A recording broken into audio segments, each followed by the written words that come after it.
Coming up, accessible games on your phone. You're listening to Double Tap, your daily accessible technology show. Now, here's your hosts, Stephen Scott and Shaun Priest. Hey everybody, welcome to a brand new week of Double Tap. Shaun, did you have a nice weekend? I did, Stephen Scott. I'm happy and not grumpy whatsoever. Hey, it's a great new life week. Absolutely, yes. It's a great new life week. Yeah, I love those life weeks. They're the best. Hey, listen, we got hands-on with Glide, didn't we? We did, yes. Again. Yes. I'm spoiled. Well, I don't know what happened to me while I was at CSUN this year, but I had it in my head. I don't know what. This is the inside mind of Stephen Scott, right? This is how it kind of works, I guess. I don't think it really Clockwork explains monkey anything. bashing symbols together. Yeah, exactly. Like The Simpsons. If it was even as intelligent as that. Because I'm at CSUN, and you're saying to me, why don't you go and get a demo? And I'm like, no, I've had a demo. I tried it at Site Village in London last year. And you're like, yeah, but they've improved things. And I'm like, it'll be fine. It's all the same. And then I came away thinking, hang on a minute, I should have got a demo. So I felt a bit shortchanged. If only someone had told myself. You did. It was like, yeah, whatever. You just you dismissed me, I Stephen poo-pooed Scott. you, I think, is what I did. You did, yeah. But we got to have another go over the weekend. And that's right. Although, upside downside, right? Upside downside. So if you're signed up, if you've pre-ordered the Glide, or if you've signed up to any of the newsletters or any direct communication from Glidance, the company behind Glide, you might have received or will have received a message, may not have read it yet, but you may have received a message which is telling you that there is a delay. Yes, there is a delay to the launch of Glide, pushing it back to spring 2026. Now, we're not going to get into too much detail here on the show because we are actually going to be speaking tomorrow to Amos Miller, the CEO of Glidance, the founder as well of the company. Amos is a good friend of our show here, and he's going to be coming on. And I find in our space that these guys are very keen to be as transparent as possible. And having read through the statement and seeing some of the reasons why, we'll dig into all this tomorrow with Amos. But you can, of course, read the statement online, I believe, or at least it's available. I think it's on social media as well. People will be posting it around, I'm sure. But ultimately, there is a delay to this for various reasons, a production reason, and also the access to materials, supply and demand for the equipment or whatever it is required to make this thing, which is a problem affecting pretty much every company in the world right now. And of course, tariffs are a huge part of that. Let's just say it. It's a tariffs issue. Well, mainly. it is. It is. Right, okay. Yeah. And I think there's knock-on effects of COVID and supply issues, supply chain issues, and all that stuff as well. But equally, I just kind of like just saying supply chain issues. I don't know what it means, but it sounds good. It does. It sounds like you know things. Yeah. So so essentially, we're going to talk tomorrow to Amos Miller. We're hoping to have him on the show tomorrow. We're going to be speaking to him in the morning, so we'll be airing that as a part of our regular Tuesday episode. So check that out. And we have been talking about this on social media over the weekend. So if you have sent in any questions via social media by this stage, then we'll definitely get your question in for Amos and hopefully get some answers to what's going on. But again, it's a difficult one, isn't it, Shaun? Because what do you do, right? I mean, the companies are in a position where they're seeing tariffs affecting essentially the companies that are manufacturing these devices, right? Whether it be Glide, whether it be any company, frankly, that's getting devices manufactured. Yep. These companies are in locations that may be hit by huge tariffs, that may also not be hit by huge tariffs. The problem is we just don't know because it's changing all the time. Yeah, it's the unpredictability that's causing the issues. You can't make a long-term business plan and production plan and not know what the costs are going to be on individual components, let alone the final product. But you know what? Yeah, I don't see this as disaster, as you said. We'll talk to Amos tomorrow and find out more details. But I sort of understand the reason, and I'm sure a lot of people in our community were expecting something like this. Yeah, and what do you think the fears are? Do you think the fears are that the cost is going to go up? That it may be the case that Glide or Glidance have to say, look, we need to charge more money for this? Is that a concern? It's well, absolutely. It's a concern for every single product out there right now. We've already seen, the likes of Microsoft Xbox, Sony PlayStation 5, the Switch 2. All these products have seen increases in prices, and they won't be alone. But until we know one way or other what's going on with tariffs, because it doesn't just affect the US, it affects absolutely everywhere. So, the whole supply chain is slightly strange at the minute. But look, I have trust in Glidance, and especially when they tell us, what's going on, I have a trust that is actually, they're being open and honest. So we will find out more tomorrow. Okay, well, yeah, like you say, we're going to be talking to CEO and founder Amos Miller on tomorrow's show, so stay tuned for that. Coming up later on the show today, we're going to be talking all about games. Yes, phone games. I have to say, I'm the only person in the world who can make that sound weird. But you did. Well done. That takes some skill. Phone games. Phone games. Have you heard of such a thing? Well, you say phone games like that's some sort of strange thing, but honestly, I mean, do you know, it sounds like you're it sounds like the guy remember Bart Simpson used to call up Mo and make up stupid names. Yes. Not those kind of phone games, right? No. Let's be very clear. No Seymour Butts. Amanda Hug and Kiss, etc. Yeah. Well, look, mobile gaming is absolutely huge, and of course, accessible gaming is what's important to us. We're going to get into that later, and we're going to be talking to a developer of a new game that's out called Land of Livia, and he's put a lot of work into making this game as accessible as possible. We're going to talk to that developer a little bit later on in the program. But do you know what? Let's get to some emails, Shaun, shall we? Yes, it's time. Okay, let's just dive right in, and let's kick off with our first. Hi, Stephen. Hi, Shaun. So I would just like to talk about my experimentation with creating the best O&M cane system for travel and safety. By the way, this is Chris. I called before about the Glidance question. Thank you so much for playing my message. You guys have a great sense of humor and present your topic in an informative but entertaining way, which is very difficult to do, so I commend you both for it. Thank you very much. No, finish your thoughts. To the best O&M system, in my opinion, that I've experimented with on my own, it involves something called the Navi Pouch and Navi Pouch.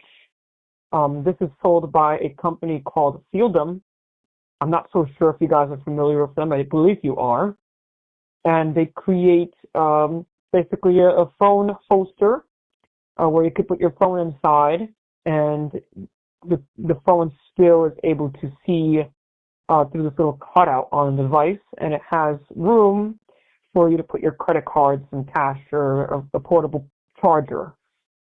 And then I would wear my Meta Ray-Ban glasses so I can have easy access to something like Be My Eyes and still hear my phone while I'm walking.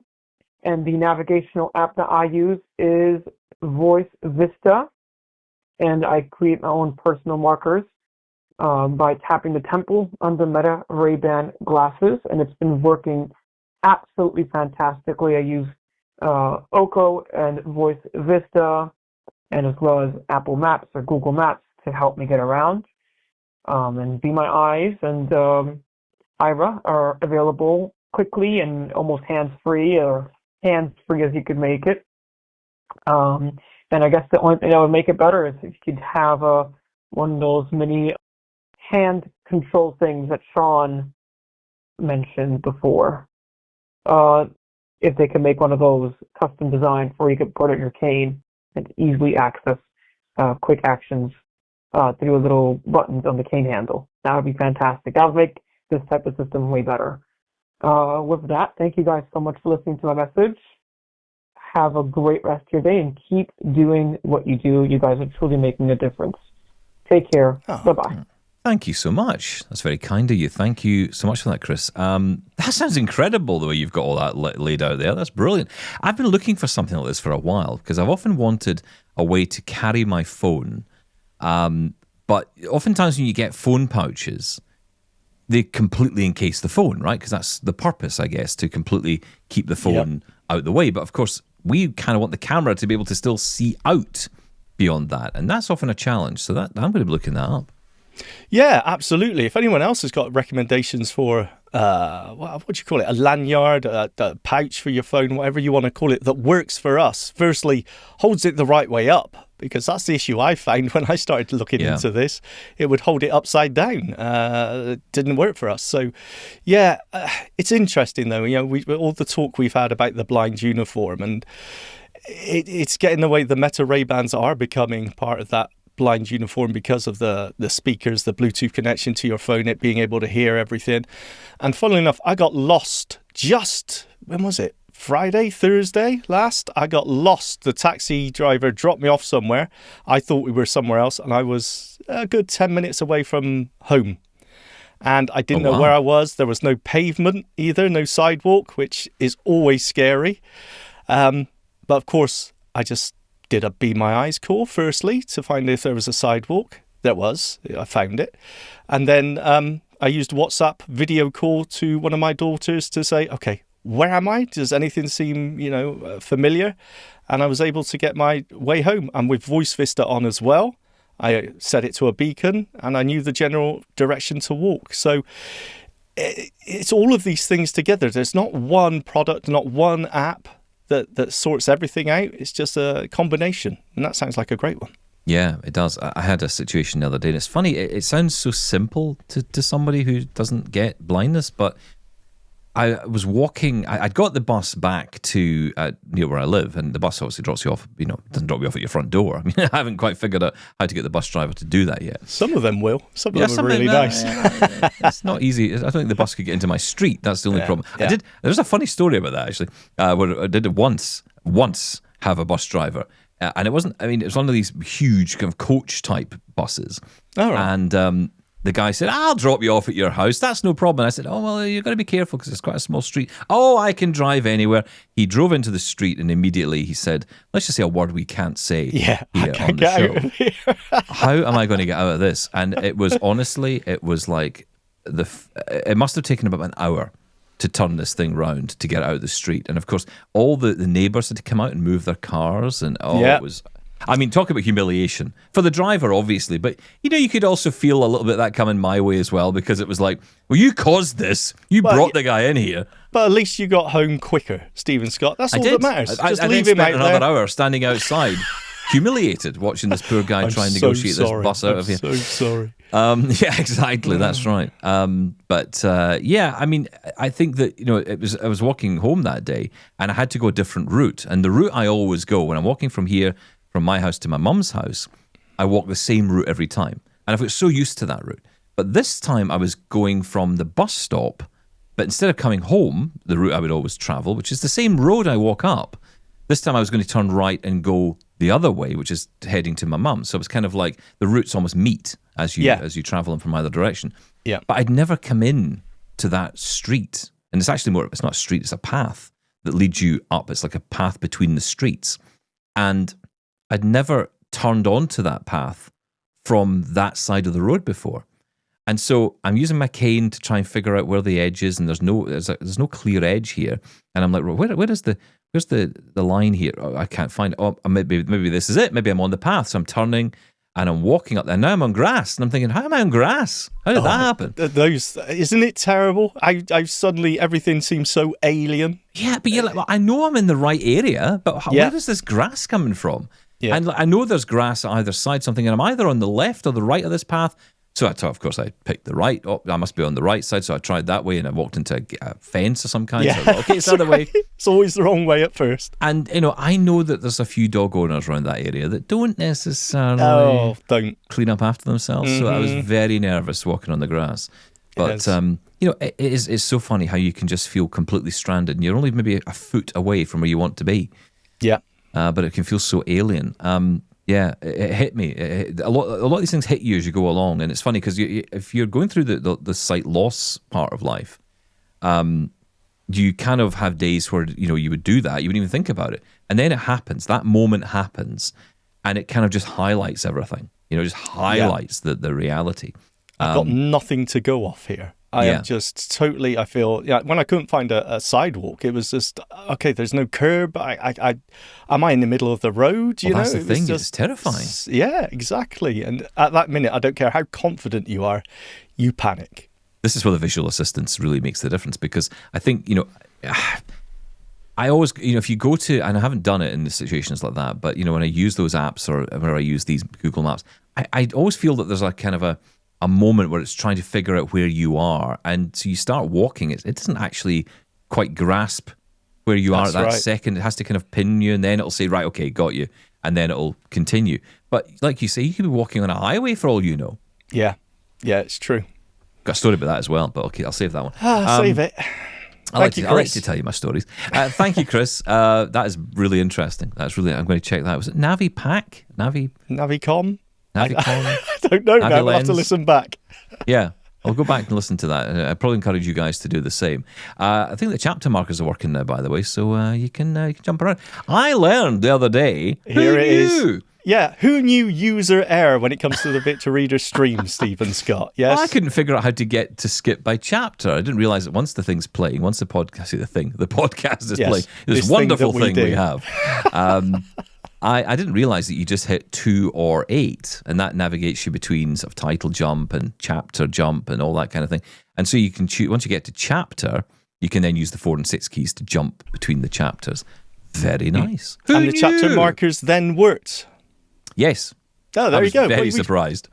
I'm going to say we've cracked it then, Stephen Scott. Have we? Yes, I think we have. Well done. I'll tell you why. I can absolutely pin this on me because it's a Mac application that solved it. You would have never fixed this. That's true. Although actually, we might figure it out with Reaper one day. So you can take it on eventually, which is we are getting there, right? We're getting there. We're getting there. Spending a bit more time with Reaper together.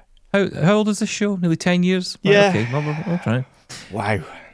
There's a lot of keyboard shortcuts in that. Honestly, can I just say? It's just a nightmare, isn't it? Wow.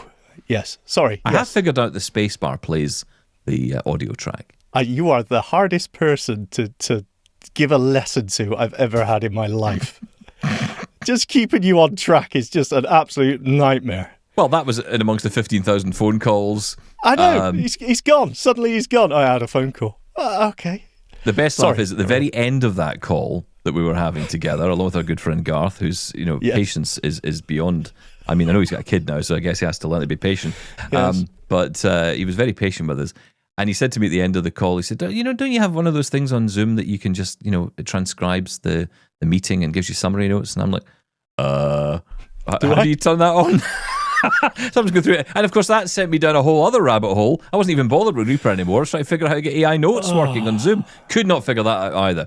It's just all terrible. Everything's terrible. Welcome to Double Tap. I want Johnny Ive and Sam Altman to be listening to this so that they can say, all these problems we can fix. Yeah, no one can fix Stephen Scott. No, that's very true. That is very true.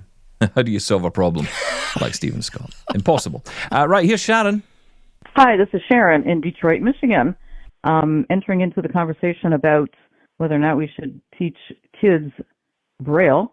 I think everyone should learn at least grade 1 Braille, because when you're out and about, there are actually Braille signage opportunities, particularly in the elevator or on your hotel room door, or when you're trying to locate the correct restroom.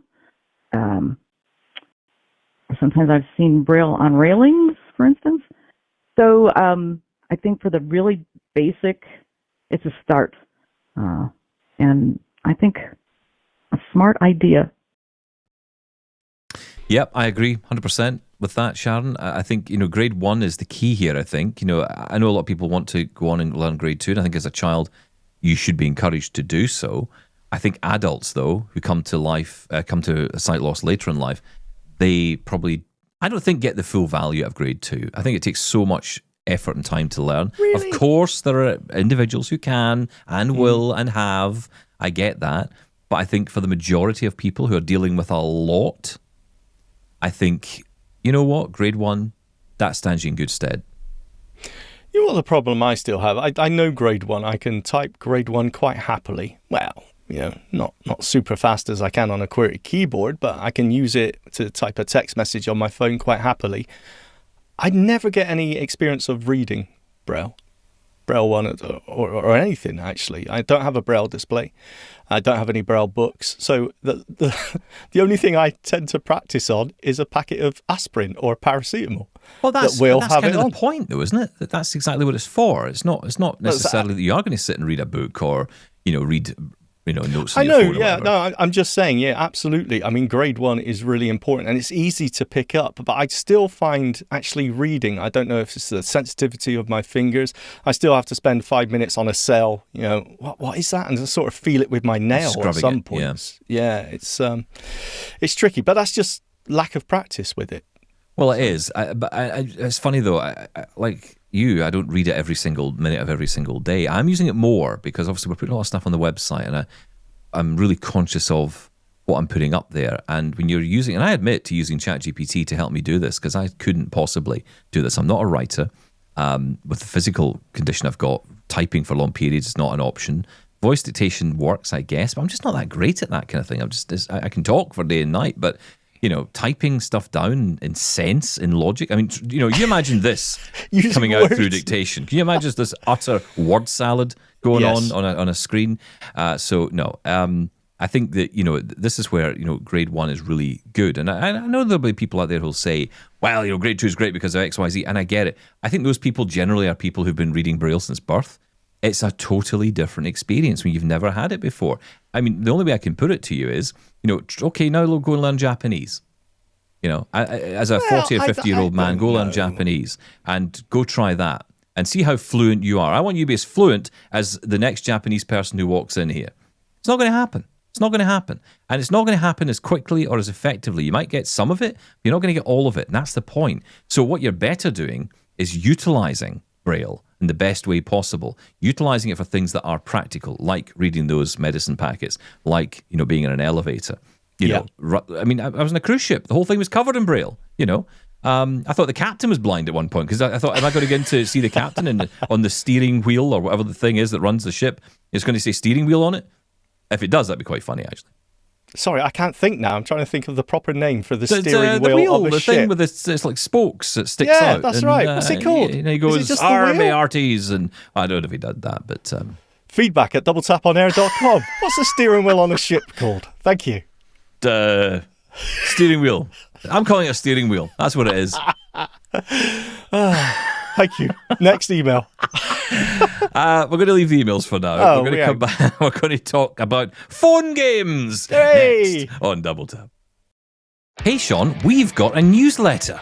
Letter with news from Double Tap? Yes, a letter of news, which I think you need to read, my friend, to keep up to date with what is going on. I know, I do need to find out what's going on, and this is a great way to do it. Well, it is, because in the newsletter, you're going to get access to all of our stories, all of our coverage of all the big tech news stories, but also all of the conversations, the interviews we've been having, and even looking back at some great archival content as well, because we've been doing this for a little while. A long time, yes, and even some exclusive content just for the newsletter subscribers. That's right, and if you're a keen listener to Double Tap on podcast and YouTube, you might even find some exclusive codes in there as well for your shopping delights. It's not just going to be Stephen that's buying things around here, Check out our newsletter. You can subscribe to it right now by going to doubletaponair.com/subscribe.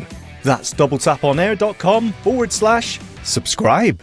Okay, let's talk about accessible gaming. On the iPhone in particular, phone games, as I like to call it. And to do that, we're going to speak to the developer of a cool new game called Land of Livia. Aaron Vernon is the developer and joins us now here on the show. Aaron, good to have you on Double Tap. Thank you very much. It's great to be here. Yeah, great to have you here to talk all about accessible games. Tell us about what you've been working on. Yeah, so I've been working on a game called Land of Livia, which is a story-driven adventure for iPhone, iPad, and Mac. And it's really, we've built it from the ground up to be accessible, which means following all the best practices for Apple accessibility. So it works with VoiceOver, works with dynamic text, the Zoom feature, etc. And it's a game that's really designed to help people play games that maybe have never even considered themselves to be gamers. So we think we're really kind of out there to reach a whole new market of people that are looking for entertainment experiences but maybe haven't tried gaming before. Oh, well, you've come to the right place. Stephen hates games. He's well known for it. Well, that's a good start, isn't it? That's a nice way to welcome a guest to the show. Yeah, Stephen, he hates games. Convince him otherwise. It's true. No, it is kind of true. Aaron, well, can I just say it's not because I hate games. It's just for so long games were inaccessible, right? So I just couldn't play any games. I mean, I heard Molly Burke talking about your game, and she was saying exactly the same thing. She was saying, all these years she's heard about games, she's wanted to play them, and then she's just found it challenging because even games that are accessible, there's a huge learning curve, and absolutely these are the challenges. So that's my position on it, Aaron. It's not that I hate games. He hates fun in general. So I do hate fun. Yes. This is going to sound like a really odd question coming from me, coming from us, and that is why? Why is accessibility at the core? I mean, how did you get into accessibility when you thought about I want to make a game? I mean, for the mainstream, for most people, and I'm going to say sadly, accessibility doesn't really come into your mind. So what made you think about accessibility from the offset? Absolutely. So it's been a bit of an interesting and long journey. So it started back in 2014. I was between startups. I was living in New York and I had a few months left on my lease. And I'm like, I'm going to build a game. I've been into games since I was very young, and I wanted to build a game. And I wanted to build a game that I wished existed.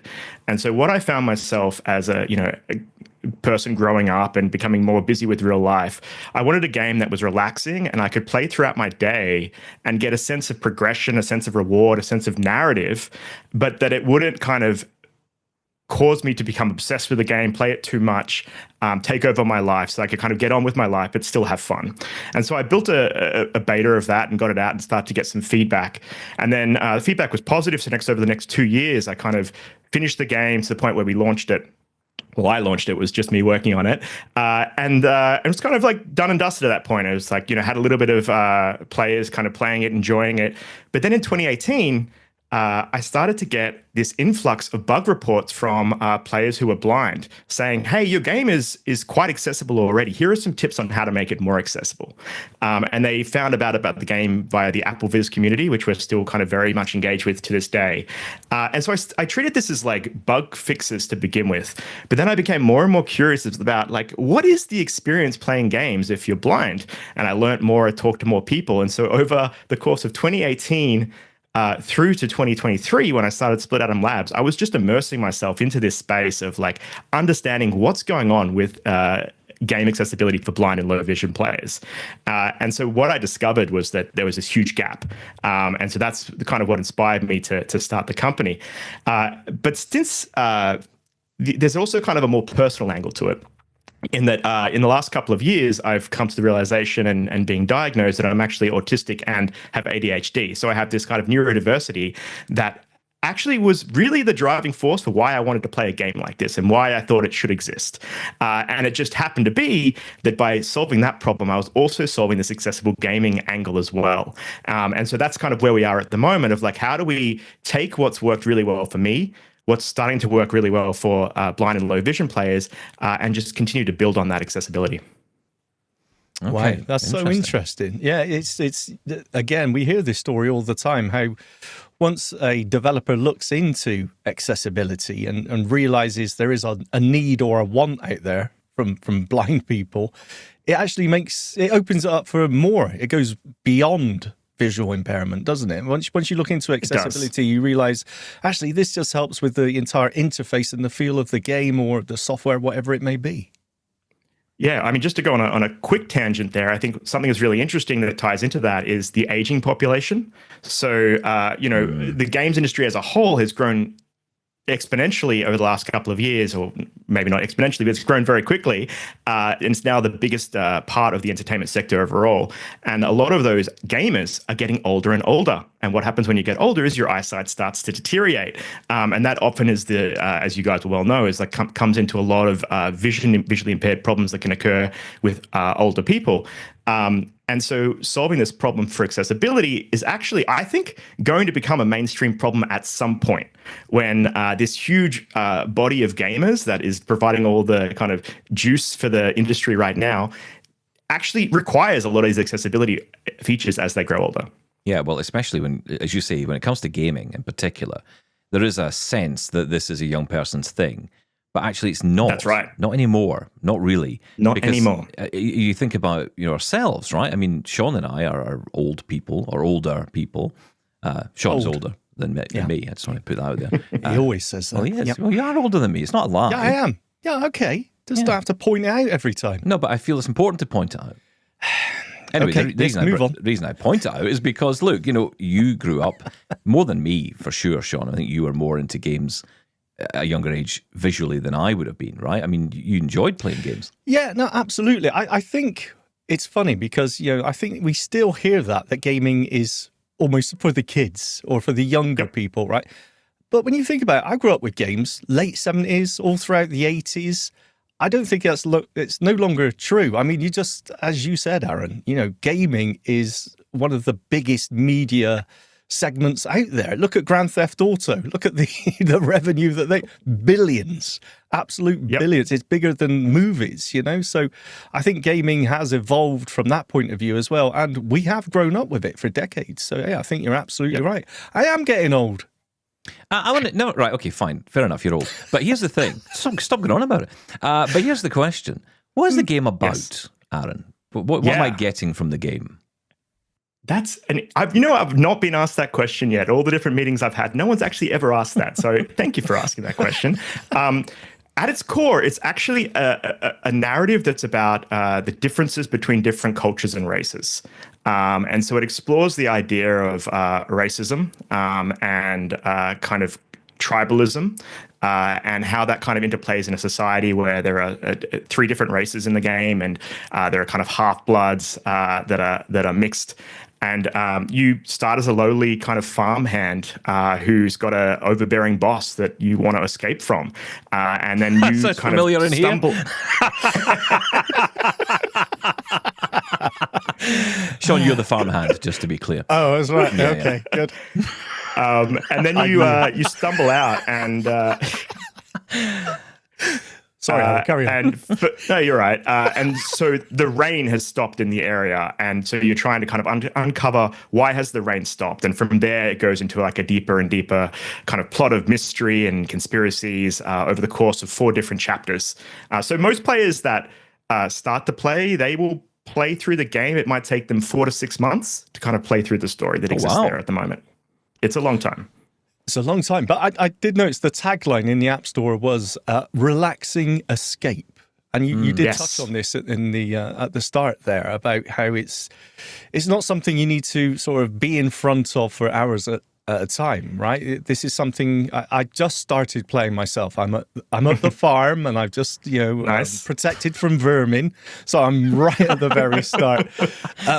But yeah, again, I started the quest and it says, allow notifications and we'll let you know when the quest is done. So it's one of those things where you can come back to. So I totally understand that. So was that the initial plan for the game, or was it? It was. It was always going to be that. So it's interesting. So in mobile gaming, there is this genre called idle games. And so they're the kind of idea that the game plays itself while you're gone. So I kind of was inspired by games like that. But what those games tend to do is that they'll charge you money to speed up time, and they'll get you to kind of obsessively come back every day and to get your rewards. And so they kind of really actually the enemy of people with ADHD because they actually exploit some of the weaknesses that come from that, or some of the challenges that come from that. And so I stood out to I really like that game mechanic. What if it was just for good? Like it was just I did it for a kind of a relaxing and not a predatory way. What would that mean? What would that look like? And so that's how I ended up on this game mechanic. But I'll be honest, it's not for everyone. Like there are definitely some people that pick it up and play it, and like this is too passive for me. And so we are kind of also interested in exploring kind of more active elements either in this game or in whatever we build next. But it's important to have choice out there when it comes to games and the type of games that you want to play. We don't all want to be, chasing sex workers down the street or whatever it is that people do for fun, or shoot villages or whatever people do in these games that I just don't. Shoot villages. Shoot at villages. What was that you one? haven't played Grand Theft Auto much, have you? Oh, well, actually, that's the only game I really know, to be perfectly honest, because it's the last game I played kind of fully. Other than that, or Euro Truck Simulator, which was a personal favourite of mine. Interesting. Yeah, I loved that game. I played it up until about a year and a half ago, and then my license got taken off me by the internet police because I'm fascinated by that game. I'm fascinated by people play Farming Simulator, but not only do people play Farming Simulator, people will stream themselves playing Farming Simulator, and then people will watch them. And that just kind of, to me, it's so fascinating. I want to kind of learn more about, like, what is that behavior? That's very odd. What got me was... there. Yes, it is. Well, Stephen's here. Feel free to psychoanalyze him. But with the Euro Truck game, online, people would play this game, and I'd be playing alongside them. Now, bear in mind, and again, I'm very new to a lot of this stuff. Even back then, a year or so ago, I was still quite new to the online side. My one experience of playing an online game was a game years ago called Midtown Madness, which was basically anything that involved a bus or a truck. I was into, right? If I could drive a truck or a bus, and I was like a proper driver, Aaron. I wasn't like, crashing through barriers and killing people on the streets. I was driving properly, stopping at the traffic lights, and I got hijacked more than anything else in Grand Theft Auto as a result of it. Yes. But in Midtown Madness, it was kind of similar type of game. You would drive around. And, there was an online version, and internet was so bad back then. Yes, kids, internet used to be terrible. And at that time, the cars would kind of just appear and then disappear on the screen. So it was like, person would be there, then gone. And I kind of just got this idea that online was just pretty terrible. And then I was playing Euro Truck Simulator. I go on the online model, and the next minute, there's a truck pulling up beside me, peeping its horn, a guy shouting at me, "Hello, can you hear me?" And I'm, hello? This is... I totally freaked out by it, by the way.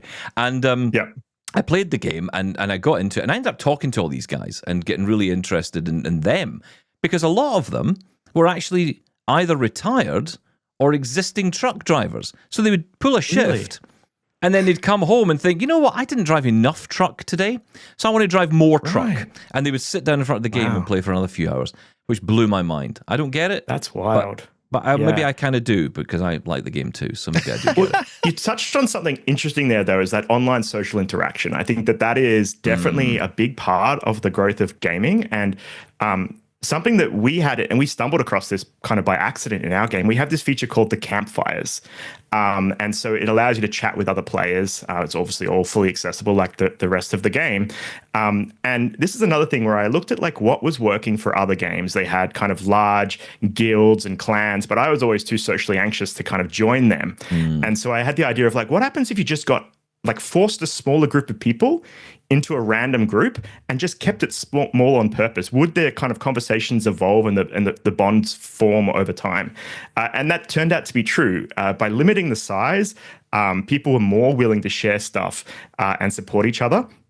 And as that grew, as we kind of added more accessibility into the game, we're in the situation now where 50% of the players in each campfire are sighted and 50% are blind or low vision. And so they're kind of helping each other navigate the game, which I just think is incredibly amazing. That is very interesting, actually. Yeah, it's like advocacy by the back door in some ways. Advocacy around the campfire. I love it.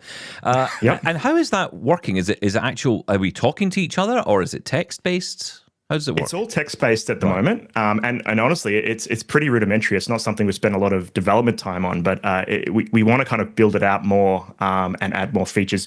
We have our Discord server, which is very common among games to have a Discord community where people can kind of join, and we have a similar kind of vibe going there as well, but obviously at a bit of a larger scale, where people are kind of sharing stories, sharing what campfire they're in.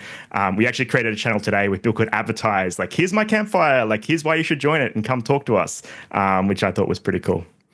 Wow. So how do you decide which campfire and the sizes of them? I mean, I don't know the total user base, but you mentioned there that the campfire is limited to a certain number of people to keep it manageable and trying to promote those bonds. So how do you actually do that? And could I say, you know what, I don't like my campfire, I want to move campfires? You absolutely can move. The challenge at the moment is that there is no publicly available list of all the campfires. And I do that on purpose because I like the mystery of people not knowing how many people are actually playing the game and not knowing how many campfires there are out there. Yeah. And having to organically share that information. I think there's something special there. But to answer your question, what we do is we look at players that are 30-day active. So if you've logged into the game in the last 30 days, you're considered an active player. And so that counts you towards membership of that campfire. And then when that goes out, we kind of balance out the campfires. And then as new people join, you kind of hit the server and you say, okay, which campfire should this person join? And it'll pick the least populated campfire. And then if we hit the cap that we've determined, then a new campfire will be created.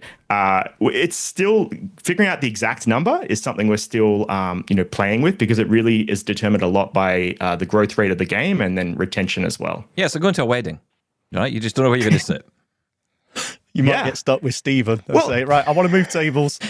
Why does why does this blind guy keep talking about trucks all the time? What is going on here?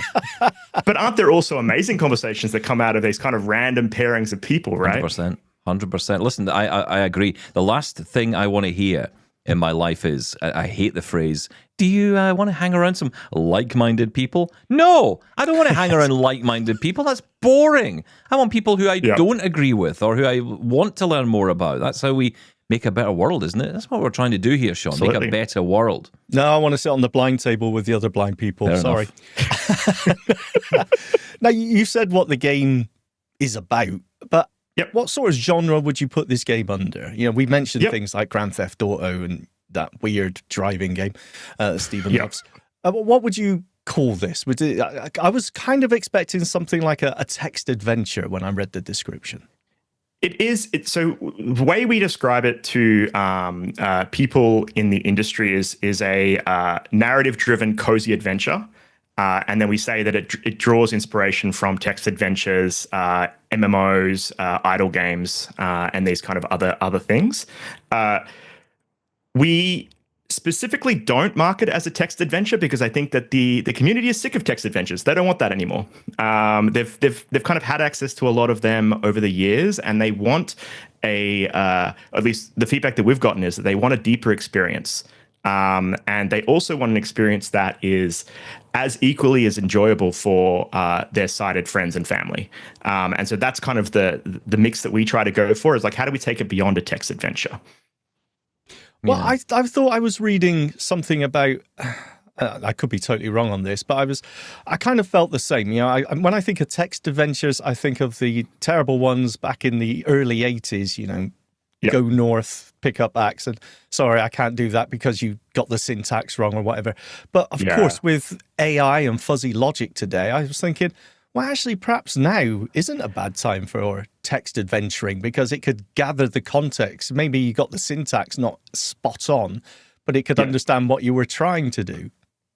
So something that you might want to check out in the game then is the map navigation screen that we built. And so the map has been in the game for a long time, and it's obviously the most complicated part. It's navigation, it's locations relative to other locations. There's a lot of visual information there. And so we designed a new surface that was inspired by all the feedback that we've gotten over the last 2 to 3 years. And what this surface does is really kind of summarizes, here are all the useful things that you might want to do. Here are all the shortcuts that can help you play the game. Things like, what is the next location? Like just a one tap button, next location for my current quest, right? So like, okay, great. I just tap that. I'm off on the next story beat. Or, where should I go to get stronger? And it'll tell you. It'll also tell you like what locations are around you in cardinal directions, so that you can build a mental map of what the map looks like. And we've gone one step further than that and actually integrated that directly with Siri as well. So you can actually just say, hey, what are the locations around me? And it'll kind of bring up a screen and it'll tell you all the locations. You can say, hey, what should I do next? It'll tell you what you should do next. So definitely with all the advances in AI, it's something that we're following and trying to innovate in as much as possible, because I do think you're right. It's like it opens up so many more opportunities. The key is, how do you streamline while keeping it fun?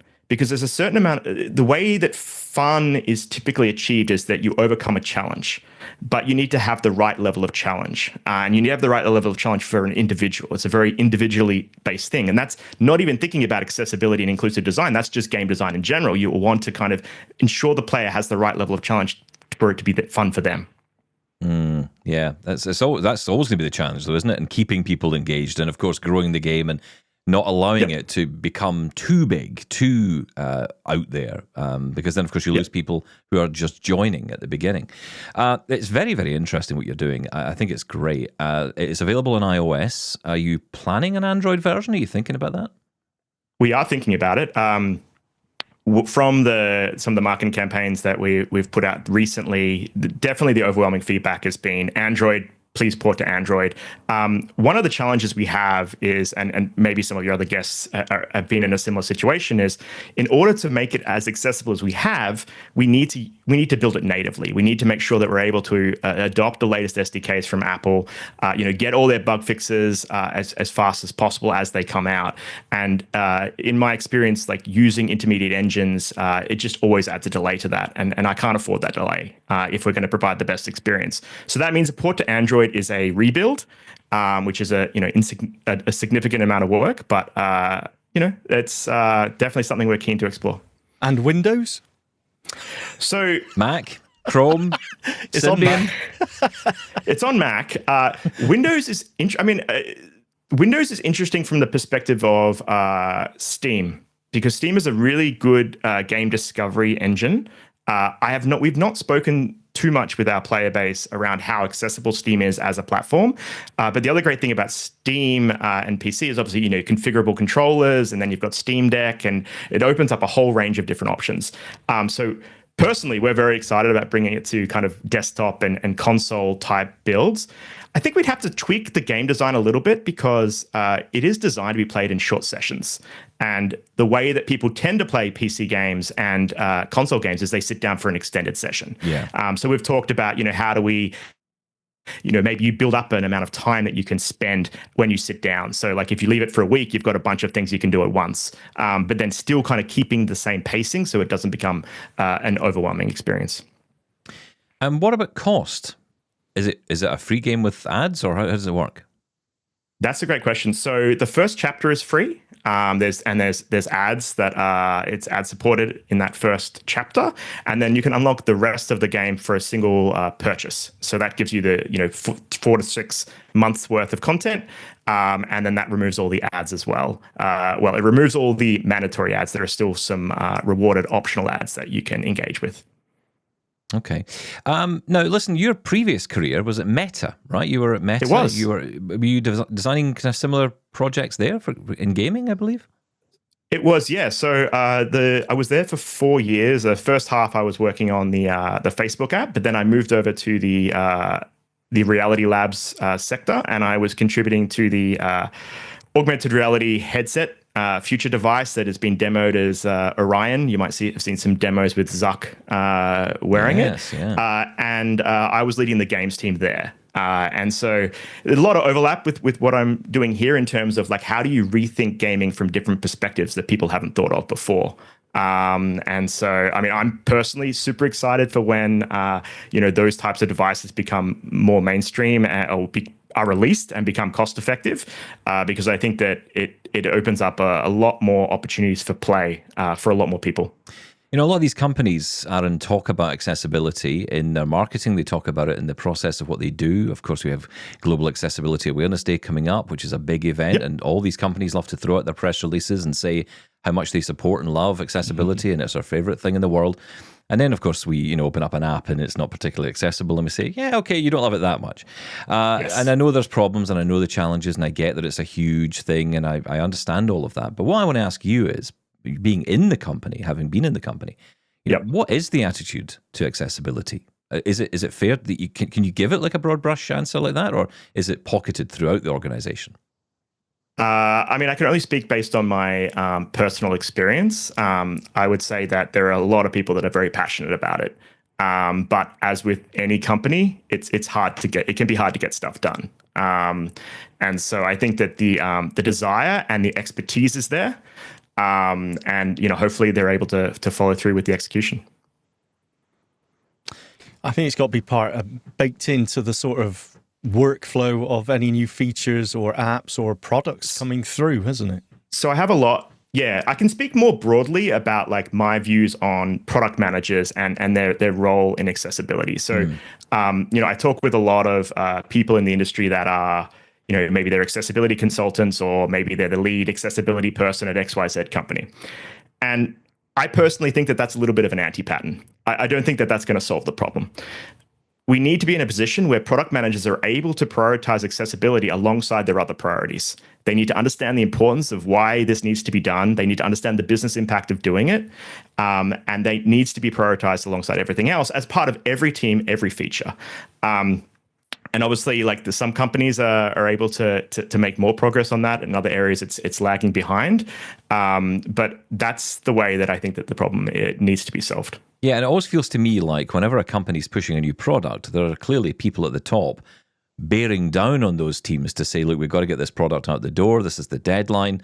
And, if I often think if an accessibility team member was to come up and say, actually, this is not an accessible product, it's not going to work for this group of people. Because, of course, accessibility means a lot of different things to a lot of different people, right? It's not just one thing, which is another challenge in itself, right? You could have the best accessibility in terms of screen reader support, but the font size is tiny, or, you don't have options for dark mode, or, lots of other things. And then, of course, what about other disabilities and so on? Yep. So, you can kind of imagine that if someone, and this is how I feel generally about the mainstream tech industry, is that if someone was to come along and say, this is not accessible, it would be just shoved to the side. It'd be like, you know what, we've got to get the product out. That's it. Now, if we were, let's take Netflix, for example, right? We're putting out a TV show and someone said, oh yeah, no one actually put the video in here, the actual images for the film, I think that might stop the product going out the door.